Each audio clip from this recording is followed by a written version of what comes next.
Attendance थोड़ी देर में लेते हैं, स्टार्ट करते हैं।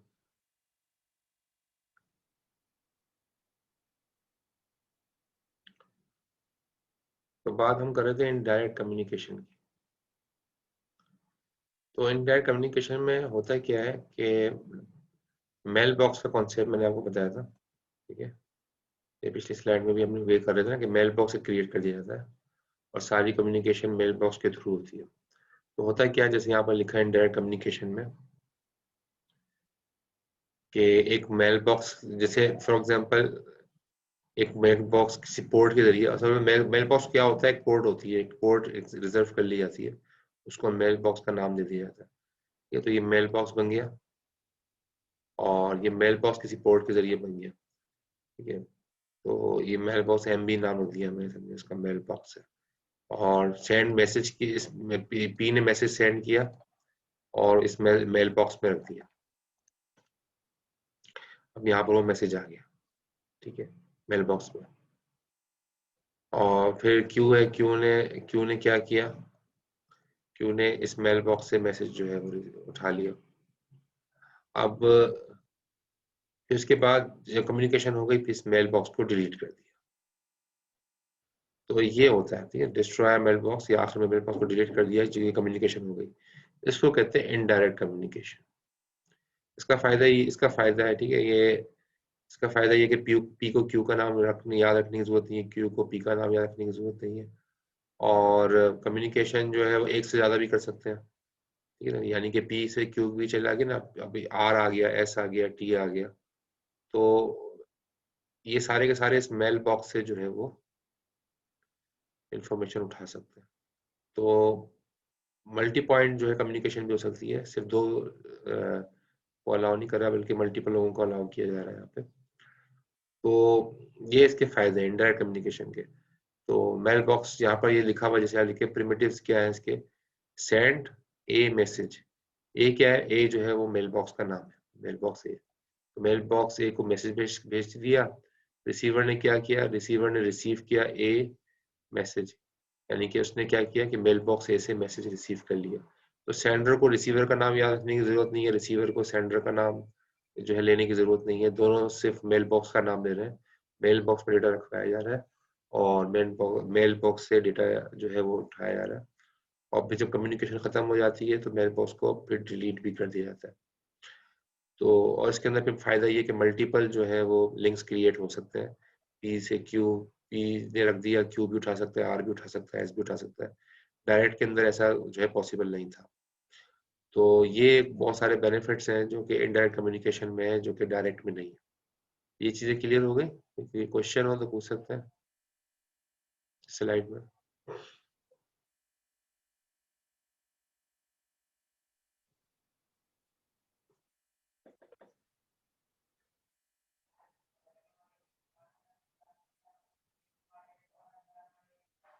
अब यहाँ पर मेल बॉक्स शेयरिंग के बारे में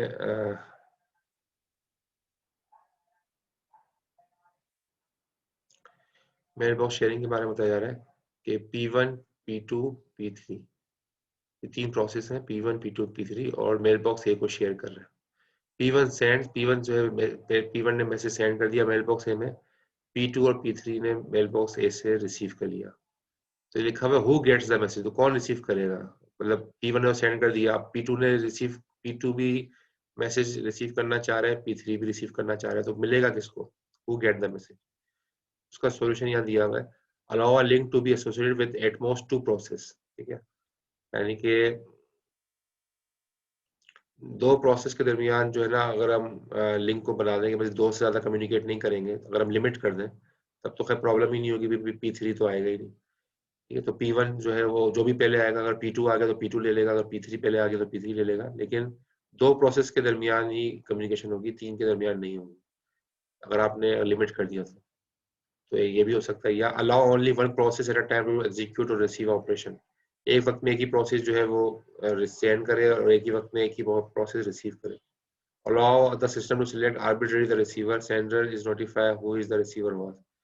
ये जो है कोई भी रिसीवर, P2 और P3 रिसीवर है, लेकिन दोनों में से किसी एक को सिलेक्ट किया और वो मैसेज जो है वो ले लेगा, तो फिर बाद में इत्तला दे दी जाएगी P1 को कि P3 ने आपका मैसेज ले लिया, ठीक है। P2 ने नहीं लिया, P3 ने ले लिया, जो भी P2 को P3 में सिलेक्ट किया जाएगा उसको जो है वो मैसेज मिल जाएगा और इस तरीके से कम्युनिकेशन हो जाएगी। तो ये इंडायरेक्ट कम्युनिकेशन का कुछ पैटर्न्स थे। इसके अलावा सिंक्रोनाइजेशन जो है वो हम थोड़ा सा स्किप कर देते हैं। चलिए यार बता देता हूँ सिंक्रोनाइजेशन के बारे में, क्योंकि थोड़ा सा दो तीन चीजें, दो तीन स्लाइड्स हैं इसमें। फिर सॉकेट के बारे में पढ़ेंगे और पाइप्स, और फिर आखिर में खत्म हो जाएगा ये चैप्टर। फिर अगला चैप्टर स्टार्ट करते हैं। अच्छा जी, सिंक्रोनाइजेशन क्या है? तो मैसेज जो पास किया जाता है, मैसेज पासिंग में भी इधर ब्लॉकिंग और अनब्लॉकिंग, ठीक है। जो मैसेज पास किया जाता है या तो वो ब्लॉकिंग होगा या अनब्लॉकिंग होगा। ब्लॉकिंग का मतलब क्या है? ब्लॉकिंग को हम सिंक्रोनस कहते हैं, blocking is considered as synchronous, और non blocking is considered as asynchronous, ठीक है। तो ब्लॉकिंग में क्या होता है? ब्लॉकिंग सेंड का मतलब क्या है? The sender is blocked until the message is received. जब तक मैसेज रिसीव नहीं होता सेंडर ब्लॉक कर दिया जाता है, इसको कहते हैं blocking send.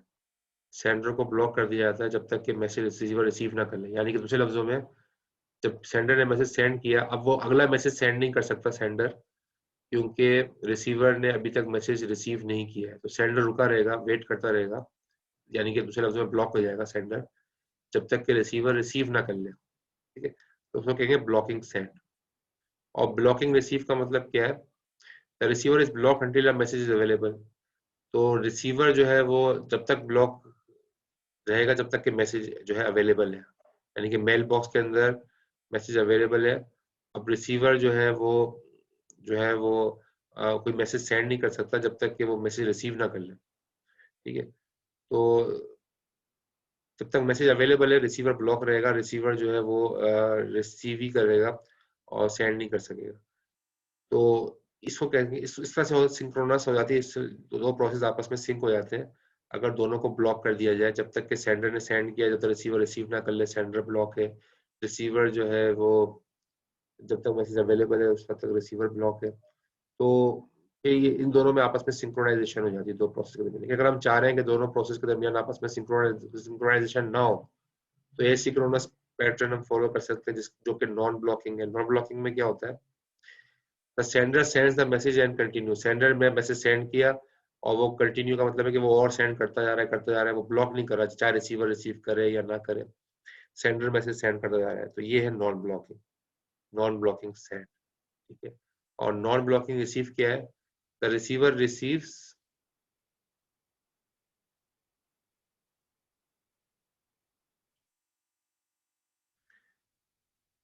Non blocking receive क्या था? रिसीवर रिसीव, यानी कि रिसीवर भी रिसीव करता रहेगा, ठीक है। और चाहे मैसेज जो है वो जितने भी मैसेज आते जाएंगे वो रिसीव करता जाएगा और सेंड भी कर सकता है रिसीवर भी, लेकिन ये दोनों आपस में मतलब कोई वेट नहीं करेंगे, ठीक है। यहाँ पर तो ब्लॉक कर दिया जा रहा है, यहाँ पर ब्लॉक नहीं किया जा रहा है, तो ये एसिंक्रोनस हो जाएगा। तो non blocking the receiver receives valid message और नल मैसेज। रिसीवर या तो कोई मैसेज रिसीव करेगा या नहीं करेगा, लेकिन वो नॉन ब्लॉकिंग स्टेट में होगा। तो ये दोनों तरीके से सिंक्रोनाइजेशन में एसिंक्रोनस कम्युनिकेशन भी हो सकती है, सिंक्रोनस कम्युनिकेशन भी हो सकती है, दोनों तरीके पॉसिबल है। अच्छा जी, सिंक्रोनाइजेशन का ये लिखा हुआ है, प्रोड्यूसर कंज्यूमर का जो है कोड लिखा हुआ है, ये हम बाद में ही देखेंगे। प्रोड्यूसर कंज्यूमर के जो मिडटर्म के बाद देखेंगे ये। और बफरिंग के बारे में मैंने आपको बता दिया था जिसके अंदर, ये भी इसी प्रोड्यूसर कंज्यूमर का है,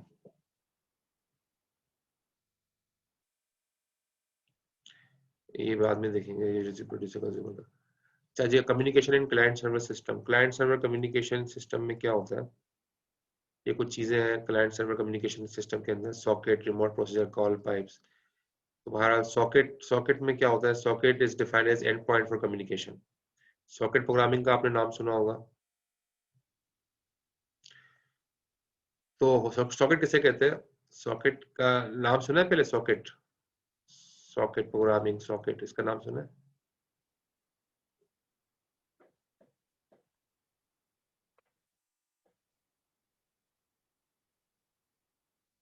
ये सॉकेट काम सुना है मेरा अब्दुल नसीब कह रहे हैं। अब इसमें होता क्या है सॉकेट में, ये concatenation of IP address and port, IP address और पोर्ट को मिला के एक सॉकेट बन जाता है। ठीक है, हाँ अब उसमें होता क्या है, आईपी एड्रेस को आपको पता ही, कोई सा भी आईपी एड्रेस हो सकता है। ठीक है, फॉर एग्जांपल ये आईपी एड्रेस है 192.168, इसके नीचे दिया हुआ है लेकिन इस नहीं नीचे लिखा हुआ है 161, ये एक आईपी एड्रेस दे दिया, कॉलन लगा के, एक कॉलन लगाया और ये पोर्ट एड्रेस हो गया, ये पोर्ट एड्रेस है। इन दोनों को मिला के ये सॉकेट हो गया पूरा, ये पूरा एक सॉकेट हो गया। ठीक है, क्योंकि ये कॉम्बिनेशन है आईपी एड्रेस का और पोर्ट एड्रेस का। पोर्ट एड्रेस क्या होता है कि इस पे मुख्तलिफ सर्विस चल रही होती है, जैसे 8080 पोर्ट आपने सुना होगा, ये 8080 ये इसके लिए यूज होती है, वेब ब्राउजिंग के लिए 8080। इस तरह मुख्तलिफ पोर्ट्स हैं। ठीक है, 25 है एसएमटीपी के लिए, 23 है डाउनलोडिंग के लिए, मुख्तलिफ पोर्ट्स हैं। तो मुख्तलिफ पोर्ट्स को जो है यूज करते हुए जो है वो हम वो किसी भी आईपी एड्रेस किसी भी पोर्ट एड्रेस के साथ मिला के जो है वो लिखा जाता है, उसी को हम सॉकेट कहते हैं। ठीक है, तो इस सॉकेट के ऊपर कम्युनिकेशन होती है, इस सॉकेट में कम्युनिकेशन होती है। तो आईपी एड्रेस के साथ कोई सर्विस है, कोई प्रोटोकॉल सर्विस है, वो सर्विस उस आईपी एड्रेस के साथ एसोसिएटेड होती है और उससे कम्युनिकेशन होती है, तो उसको हम सॉकेट कहते हैं। तो ऑल पोर्ट्स बिलो, अच्छा यहाँ पे लिखा communication consist between a pair of sockets. ठीक है, तो सॉकेट्स के दरमियान कम्युनिकेशन होती है। All ports below 1024 are well known ports. 1024 से जितनी कम पोर्ट्स है, छोटी पोर्ट्स हैं, वो वेल नोन पोर्ट्स कहलाती हैं, ये वो स्टैंडर्ड पोर्ट है। यानी कि उन पोर्ट्स को 1024 से नीचे वाली पोर्ट्स को जो है ना आप यूज नहीं कर सकते हैं, वो किसी ना किसी काम के लिए इस्तेमाल हो रही है। ठीक है, तो स्पेशल आईपी एड्रेस, एक एड्रेस है स्पेशल आईपी एड्रेस 127.0.0.1, इसको हम लूप बैक एड्रेस भी कहते हैं। तो ये जो है to refer to system on which process running. ठीक है, तो ये बताता है कि कौन सा प्रोसेस जो है इस पर रन हो रहा है। 127.0.0.1 ये आपको पता होगा, ये आप इसको पिंग करोगे तो रिप्लाई भी आएगा रन पे जाके। ठीक है, तो ये एक्चुअली आपके अपने पीसी की आईपी होती है, उसको कहते हैं लूप बैक एड्रेस। यानी कि ये आपके अपने लैंड कार्ड को पिंग करती है और वहां से रिप्लाई आता है। तो बहरहाल यहाँ पर आप देख लो, ये दिखाया गया है, एक होस्ट एक्स है, उसकी आईपी ये रही, होस्ट एक्स है उसकी आईपी ये रही। ठीक है, ये होस्ट, ये वेब सर्वर है, उसकी आईपी ये रही। ठीक है, तो ये सॉकेट यहाँ पर होस्ट, ये सॉकेट बन गया है क्या, ये होस्ट की आईपी जो आपको ऊपर दी हुई है और उसके साथ उसका पोर्ट नंबर। इस तरह से वेब सर्वर जो है उसकी उसकी आईपी, उसके साथ उसका पोर्ट नंबर, जो कि जो सर्विस चल रही है, वेब ब्राउजिंग चल रही है, वेब सर्वर है तो वेब ब्राउजिंग चल रही है, वेब ब्राउजिंग की पोर्ट 80 है, 80 भी है, 80 भी है। तो इस तरह ये दोनों कम्युनिकेशन आपस में कर रहे हैं। ठीक है, तो ये एक होस्ट एक वेब सर्वर के साथ सॉकेट के थ्रू कम्युनिकेशन कर रहा है, इसको कहते हैं सॉकेट कम्युनिकेशन।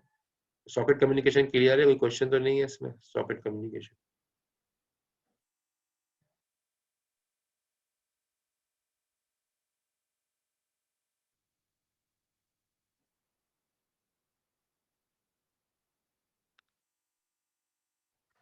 सॉकेट समझ में आ गया, सॉकेट किसे कहते हैं, आईपी एड्रेस और पोर्ट एड्रेस का कॉम्बिनेशन होता है सॉकेट।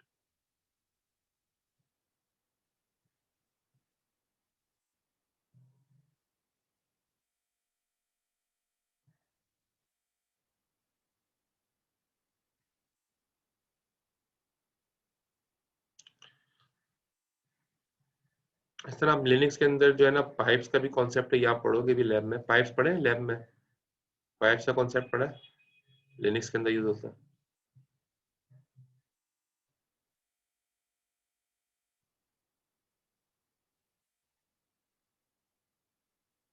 नहीं पढ़ा अभी, अच्छा।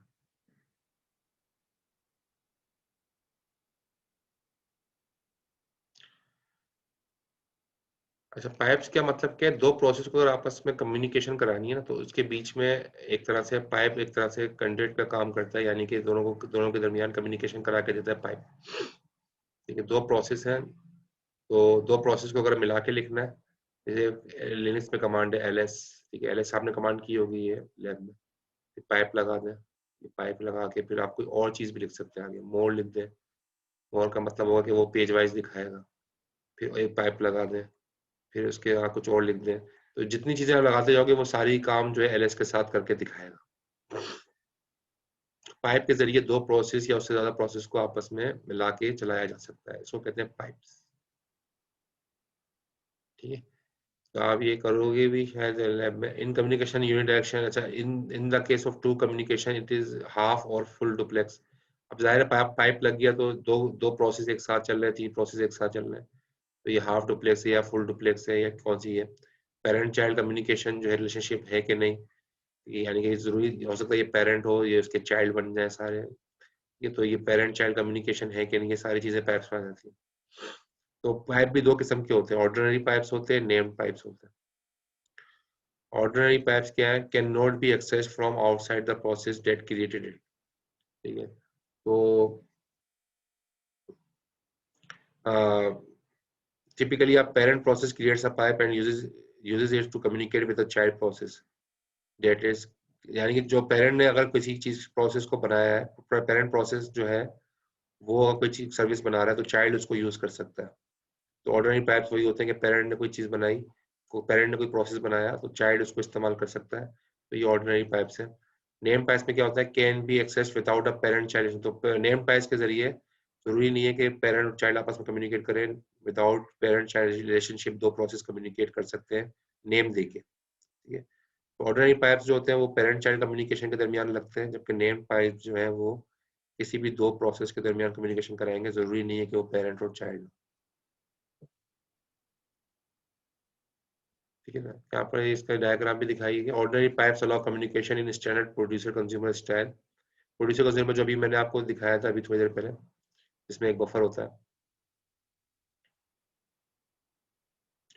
Producer writes to one end, the writing end of the pipe. ठीक है, प्रोड्यूसर एक एंड पे राइट कर रहा है, कंज्यूमर दूसरे एंड से जो है वो रीड कर रहा है, तो वो दूसरा वो पाइप का दूसरा एंड हो जाएगा। तो इसलिए ऑर्डिनरी पाइप जो है वो यूनिडायरेक्शनल, यहाँ पर आप देख लो जैसे पेरेंट है, ये चाइल्ड है। ठीक है ना, और F0 ने यहाँ पर कुछ रखवाया, ये दिखा रहा है F0 ने कुछ रखवाया है यहाँ पे। ठीक है, तो यहाँ से जो है वो F1 ने उसको रीड कर लिया, F1 ने इसको रीड कर लिया। इस तरह से एफ FD0 ने जो है ना यहाँ इस पाइप के अंदर कुछ रखवाया, और FD1 ने यहाँ से रीड कर लिया। अब ये दो मुख्तलिफ जो है पाइप से दो मुख्तलिफ यानी कि लिंक्स बन गए, और दोनों के दरमियान जो है वो कम्युनिकेशन हो रही है। तो ये ऑर्डिनरी पाइप्स जो है ना वो विंडोज भी ये यूज करता है कि जो है ये एनोनिमस पाइप्स कहलाते हैं, यानी कि कोई एक लिख रहा है तो दूसरा उसको कंज्यूम कर रहा है, और तो ये पाइप्स के थ्रू जो है ये काम हो जाता है। नेम्ड पाइप्स में क्या होता है, ये ऑर्डिनरी पाइप से ज़्यादा पावरफुल होते हैं। इसमें ज़ाहिर है कोई चाइल्ड और पेरेंट की रिलेशनशिप नहीं होती, बल्कि नॉर्मली जो है वो ऑर्डिनरी प्रोसेस जो है वो आपस में एक दूसरे के साथ जो है कम्युनिकेट कर लेते हैं। तो यूनिक्स और विंडोज सिस्टम दोनों इसको यूज करते हैं। तो बहरहाल ये चैप्टर 3 हमारा यहाँ पर कंप्लीट हो गया, और इस चैप्टर 3 के अंदर जो सारी चीजें हमने की हैं, प्रोड्यूसर कंज्यूमर प्रॉब्लम का कुछ न्यूमेरिकल है वो मैंने नहीं कराया, बाकी तकरीबन सारी चीजें हमने कर ली हैं इसके अंदर। ठीक है, तो ये चैप्टर यहाँ पर क्लोज हो चुका है। तो चैप्टर 3, 2 और 3, ठीक है, इसका से क्विज होगा आपका अगली क्लास में जुम्मेवार दिन, यानी कि जो फ्राइडे आएगा उसमें चैप्टर 2 का और चैप्टर 3 का क्विज होगा। और अभी हम आगे कंटिन्यू कर रहे हैं, चैप्टर अगला स्टार्ट कर रहे हैं, 6 चैप्टर स्टार्ट कर रहे हैं, इसके अंदर स्केजुलिंग होगी। अटेंडेंस भी अभी हम लेते हैं थोड़ी देर में, 13 पार्टिसिपेशन आ रहा है।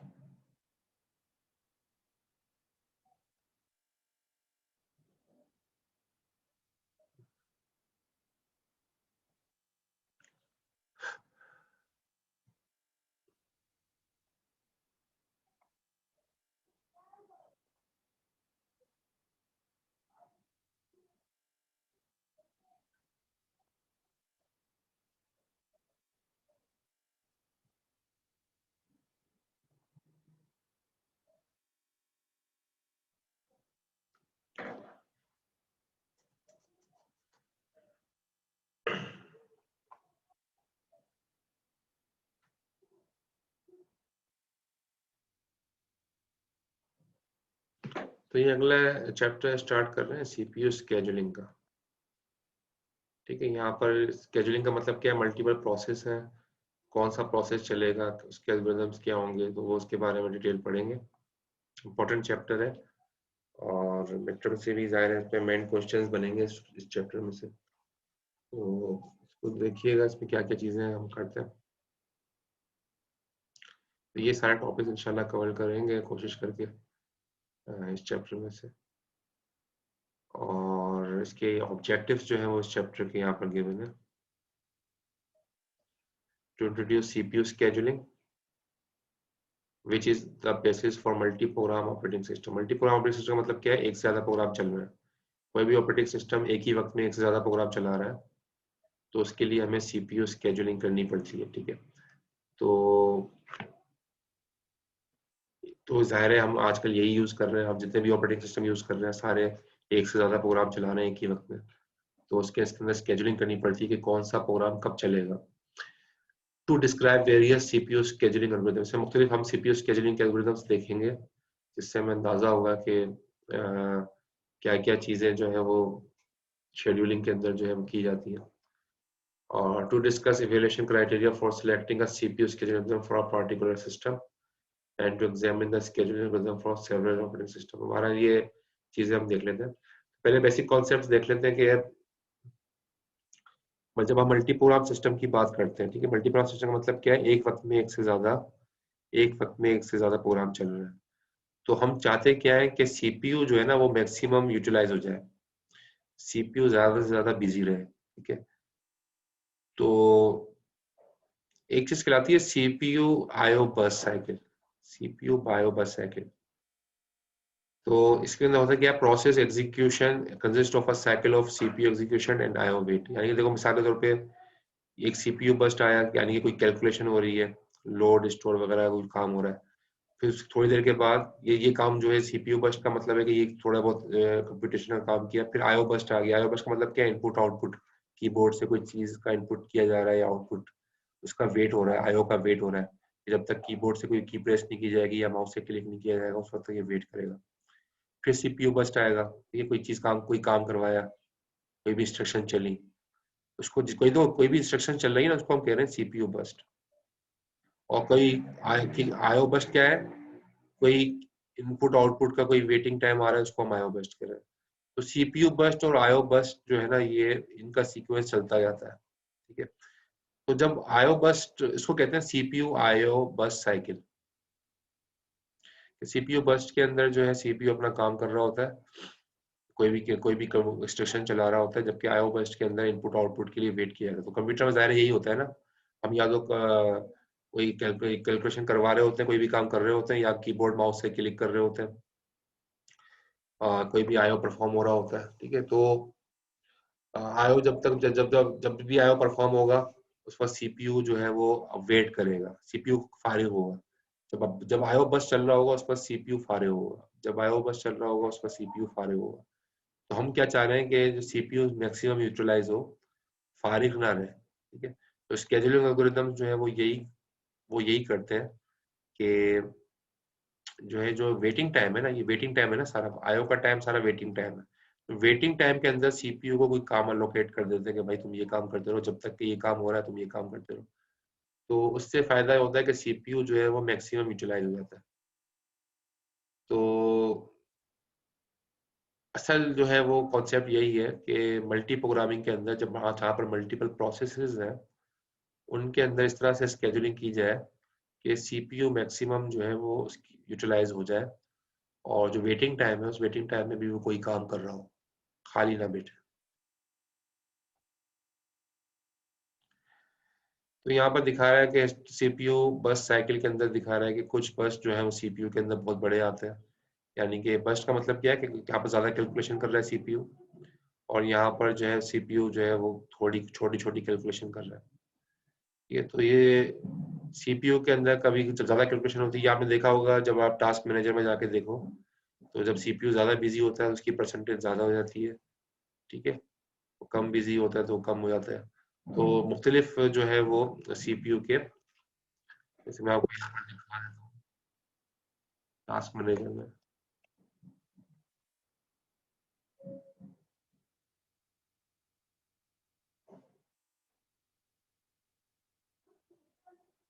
तो ये अगर आपको ये सीपीयू का दिखा रहा हूँ, सीपीयू की डिस्प्ले, तो सीपीयू यूटिलाइजेशन दिखा रहा है, कभी ज्यादा, ये ज्यादा बस्ट आया, ज्यादा कोई कैलकुलेशन कर रहा है सीपीयू, फिर थोड़ी कम हो गई, फिर थोड़ी कम हो गई।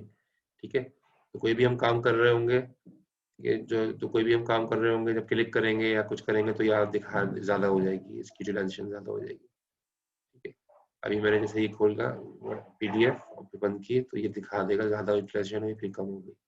ठीक है, तो इस तरह से सीपीयू यूटिलाइजेशन कम ज्यादा होती रहती है। इसको कहते हैं सीपीयू बस्ट। सीपीयू बस्ट का मतलब क्या है कि सीपीयू कोई काम कर रहा है तो उसकी वजह से जो है वो प्रोसेसर बिजी है। यहाँ पर यही चीज दिखाई गई है हिस्टोग्राम में कि यहाँ पर कोई काम हुआ तो ज्यादा, तो वो सीपीयू ज्यादा यूटिलाइज हुआ, यहाँ कम हो रहा है।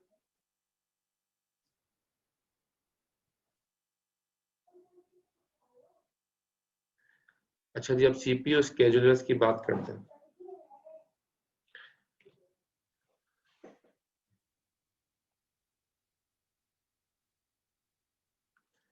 देखो, स्केड्यूलर का मतलब क्या है कि सीपीयू को कैसे स्केड्यूल किया जाता है, उसके लिए सीपीयू स्केड्यूलर यूज होते हैं। शॉर्ट टर्म स्केड्यूलर है, ठीक है। शॉर्ट टर्म स्केड्यूलर का मतलब क्या है, ये मैं आपको पहले ही बता चुका हूँ। Select from among the process in ready queue, ready queue में से सिलेक्ट करता है, रेडी क्यू से सिलेक्ट करेगा और उसको उनमें से जो जो रेडी क्यू में है उनमें से सिलेक्ट करके प्रोसेस को सीपीयू के हवाले कर देगा। वो कौन करेगा, शॉर्ट टर्म स्केड्यूलर, ये जिसको हम सीपीयू स्केड्यूलर भी कहते हैं। रेडी क्यू का मतलब क्या है, रेडी क्यू का मतलब है वो प्रोसेस जो रैम में मौजूद है, ये पहले भी बता चुका हूँ मैं आप लोगों को। वो प्रोसेस जो रैम में मौजूद है वो सब किस में है, रेडी क्यू में है। तो उस रैम में से वो प्रोसेस उन प्रोसेस में जो रेडी क्यू में है, रैम में मौजूद है, उनको सीपीयू जिसको एलोकेट किया जाएगा, तो वो कौन करेगा, शॉर्ट टर्म स्केड्यूलर।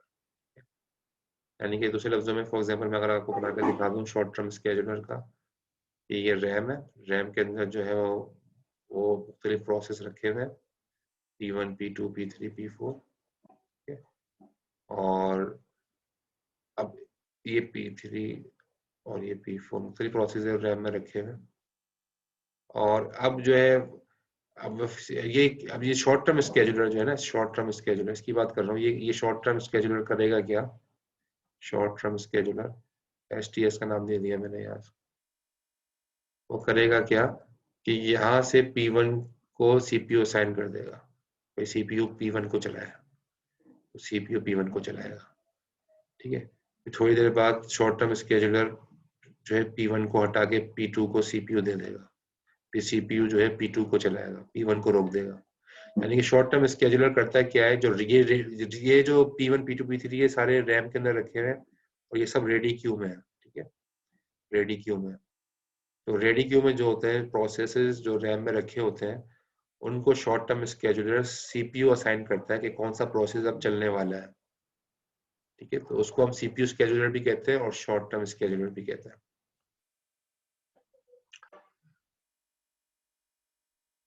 तो short term scheduler selects among the CPU जो प्रोसेसेस रेडी क्यू में रखे हैं उनको शेड्यूल करेगा, सीपीयू के हवाले करेगा।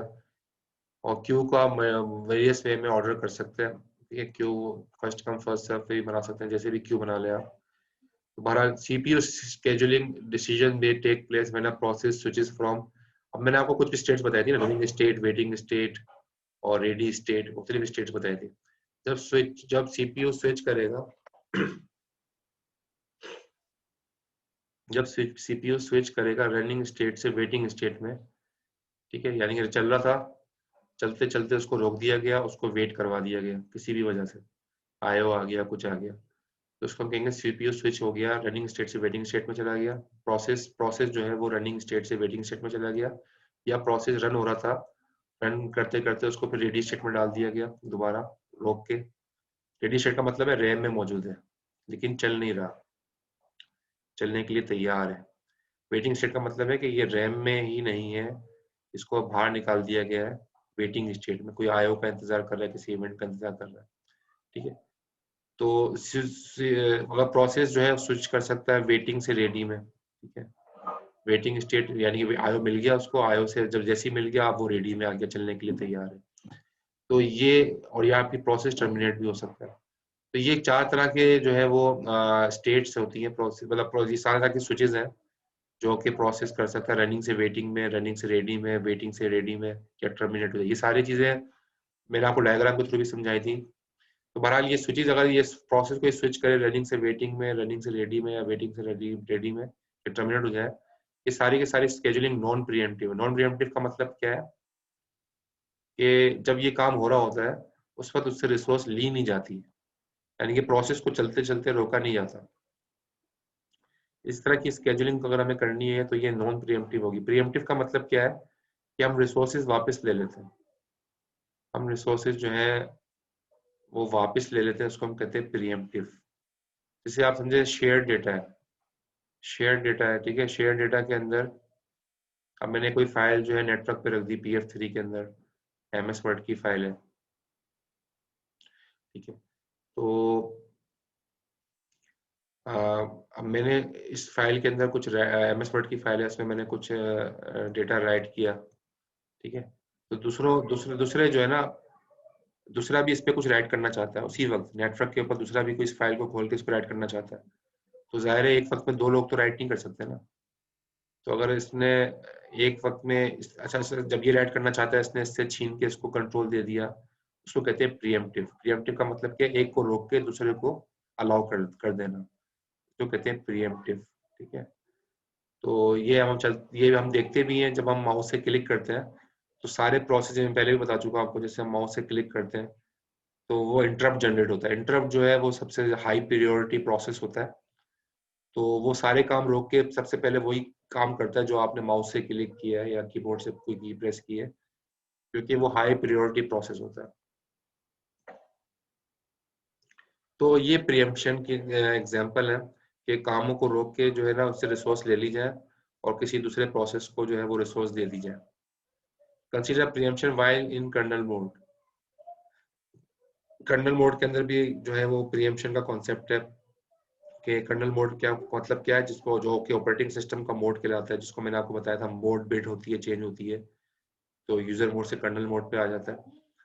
तो कर्नल मोड के अंदर भी जो है वो प्रियम्पशन का प्रोसेस होता है, वो यूजर मोड से जो है वो यानी कि यूजर मोड से जो है रिसोर्सेज लेके कर्नल मोड को दे दी जाती हैं रिसोर्सेज, उसको भी हम प्रियम्पशन कहते हैं, ठीक है। प्रियम्पशन यहाँ भी होती है, प्रियम्पशन शेयर डेटा में भी होती है, कर्नल मोड पे भी हो सकती है। प्रियम्पशन जो है वो इंटरप्ट जब कोई माउस से क्लिक करें या कीबोर्ड से प्रेस करें, तो वहां पर भी जो है प्रोसेस को किसी रिसोर्सेज को लेके किसी दूसरे प्रोसेस के हवाले कर दिया जाता है। तो क्लियर हो गया प्रियम्पशन और नॉन प्रियम्प्टिव। और नॉन प्रियम्प्टिव किसे कहते हैं? नॉन प्रियम्प्टिव का मतलब है कोई प्रोसेस काम कर रहा है, उससे रिसोर्सेज छीनी ना जाए जब तक कि वो काम कंप्लीट ना कर ले, उसको कहते हैं नॉन प्रियम्प्टिव। प्रियम्प्टिव का मतलब है कि जब कोई प्रोसेस काम कर रहा है उसको प्रोसेस को रोक के उससे रिसोर्सेज वापस ले ली जाती हैं और दूसरे प्रोसेस को दे दी जाती है, इसको कहते हैं प्रियम्प्टिव। इस स्लाइड में कोई क्वेश्चन तो नहीं?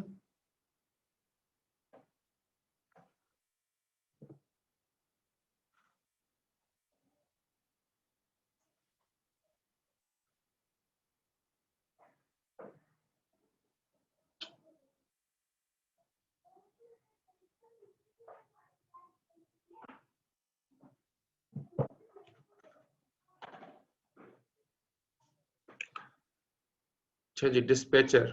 डिस्पैचर का काम क्या है तो देख लेते हैं।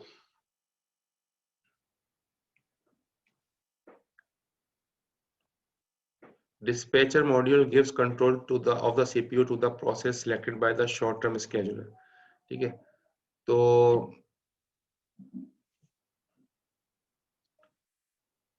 डिस्पैचर का मतलब क्या है कि यानी कि सीपीयू से, यानी कि शॉर्ट टर्म स्केजुलर को जो है ना, यानी कि शॉर्ट टर्म स्केजुलर जिस प्रोसेस को सिलेक्ट करता है, डिस्पैचर उस प्रोसेस को उठा के सीपीयू के हवाले करता है,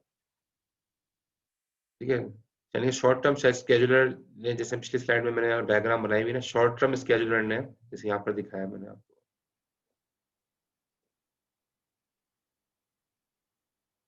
यानी कि शॉर्ट टर्म स्केजुलर ने फॉर एग्जांपल सेलेक्ट किया P1 P2, P1 P2 P1 को सिलेक्ट किया, P1 P2 को सिलेक्ट किया for example short term scheduler. तो वो शॉर्ट टर्म स्केड्यूलर P1 और P2 को उठा के किसको देगा, डिस्पैचर को। डिस्पैचर असल में जो है ना, डिस्पैचर का काम है कि वो सीपीयू असाइन करता है। यानी अगर इसकी मैं कंप्लीट डायग्राम बनाऊं तो मैं इसको यहाँ बना देता हूँ ताकि आपको क्लियर हो जाए कि डिस्पैचर का काम क्या है। ठीक है, ये रैम है, रैम के अंदर मुख्तलिफ प्रोसेस हैं, वो दिखा देता हूँ आपको। मुख्तलिफ प्रोसेस है रैम के अंदर, P1 P2 P3 P4 मुख्तलिफ प्रोसेस हैं जो कि रैम के अंदर मौजूद है।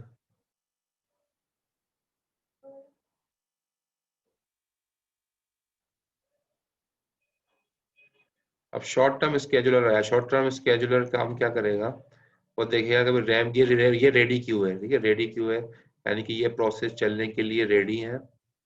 अब शॉर्ट टर्म स्केड्यूलर क्या करेगा, इसने फॉर एग्जांपल पिक किया P1 और P2 को, रेडी क्यू से उठाया, P1 को उठाया और P2 को उठाया। उसने कहा कि भाई ये मैंने पिक कर ली है, इन प्रोसेस को अब चलाना है।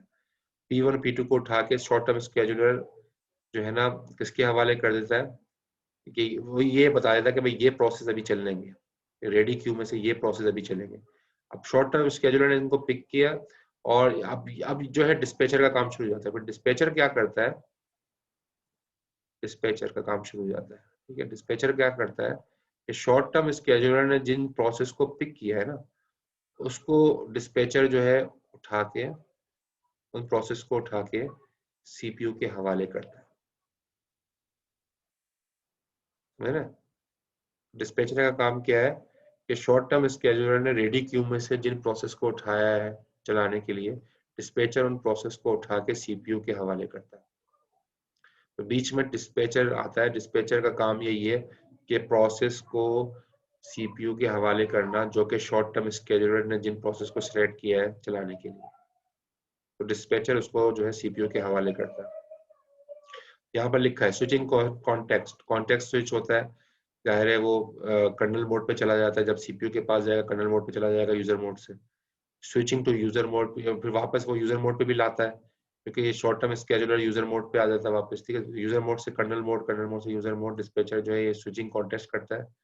और jumping the proper location in the user program to restart the program. ठीक है, तो प्रॉपर लोकेशन के ऊपर भी जंप करता है कि प्रोग्राम जो है अगर कितने परसेंट चल गया, P3 कितने परसेंट चल गया, कितने परसेंट रह गया, डिस्पैचर ये सारी चीजें देख रहा होता है। तो बहरहाल time it takes for the dispatcher to stop one process and start another running. यानी कि एक प्रोसेस डिस्पैचर ने P1 को चलाया, फिर डिस्पैचर ने थोड़ी देर के बाद P2 को उठाया और उसको सीपीयू को हवाले किया। तो ये टाइम लग रहा है ना, P1 को हटा के P2 पे, P1 को हटाना, P2 को चलाना सीपीयू पे, उस टाइम को कहते हैं डिस्पैच लेटेंसी। ये डिले है। ठीक है, एक प्रोसेस को चलाया, फिर दूसरे प्रोसेस की बारी आई तो पहले प्रोसेस से कंट्रोल लिया, फिर दूसरे प्रोसेस को सीपीयू दिया। तो ये चीज कहलाती है डिस्पैच लेटेंसी। तो डिस्पैचर जो है उसके अंदर डिस्पैच लेटेंसी आती है जब एक प्रोसेस से दूसरे प्रोसेस के ऊपर वो स्विच करता है चलाने के लिए, सीपीयू को देता है। क्लियर हो गया डिस्पैचर?